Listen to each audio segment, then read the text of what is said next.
Meanwhile, a social media war is afoot. There are calls to boycott Turkey and Azerbaijan. These are the two countries that condemned Operation Sindoor. They condemned India's strikes on Pakistan's terror factories. So now many Indians are hitting back. They're hitting where it hurts. Tourism. People are cancelling travel plans to Turkey and Azerbaijan. Travel agencies have put a temporary pause on bookings. They've also cut ties with the Turkish Airlines, which is the country's national carrier. And this backlash spells bad news for both Turkey and Azerbaijan. After all, India is one of their biggest tourism markets. Our next report has more. Amid tensions between India and Pakistan, anger is brewing on social media. It's abuzz with calls to boycott Turkey and Azerbaijan.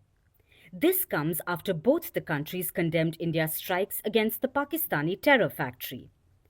Azerbaijan expressed solidarity with Pakistan. Turkey called India's retaliatory strikes provocative attacks targeting civilians. Turkey also armed Pakistan with drones that were neutralized by New Delhi.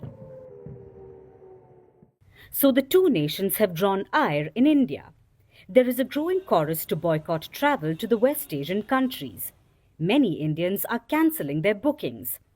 Across India, many travel agencies and online platforms have taken a strong stance as well. They have put a temporary pause on travel bookings in Turkey and Azerbaijan.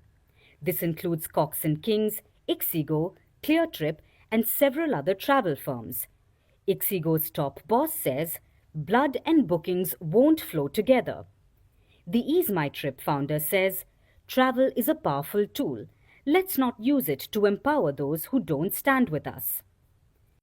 This is bound to spell bad news for both the countries. India is one of the fastest growing tourism markets for Turkey and Azerbaijan. In 2014, less than 5,000 Indians visited Azerbaijan. In 2024, the number stood at more than 243,000. That's a growth of about 5,000% over the past decade. Tourists from India have been a boon to Azerbaijan. And what about Turkey? In 2014, about 120,000 Indians traveled to the country. Last year, the number increased to 330,000. This is an increase of about 176% over the past decade. But now, it's expected to take a hit. Several Indian travel companies are cutting ties with Turkish Airlines as well, which is the country's national carrier. The airline's partnership with Indian airline Indigo is also under fire. The two have an agreement to operate joint flights over US and European destinations. Social media users have questioned this partnership. Now, it's unlikely that the partnership will cease amid the backlash. However, the damage will be felt. Market dynamics dictate flight capacity. The Maldives is a clear example of this. Last year, some ministers in Maldives made derogatory comments against the Indian Prime Minister. So Indians started cancelling travel plans to the South Asian country, leading to losses of about $2 billion. Today, Maldives has far fewer flights to India than it did even during the pandemic. So if the backlash continues, Turkey and Azerbaijan will follow the same trajectory, and airlines will be commercially forced to reduce their capacity due to the lack of passengers. But travel is not the only area bearing the brunt. A culinary war is on. Some Indians are boycotting baklava and focusing on other cuisines.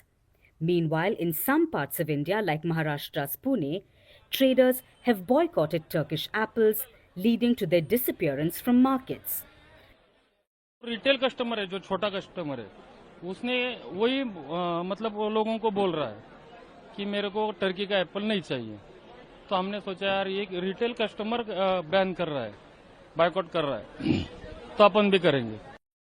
Turkish apples are sold in the region for about 3 months, and the seasonal turnover stands at about $140 million. So, from travel to apples, Turkey and Azerbaijan are feeling the blow, which many say is the fruit of their words.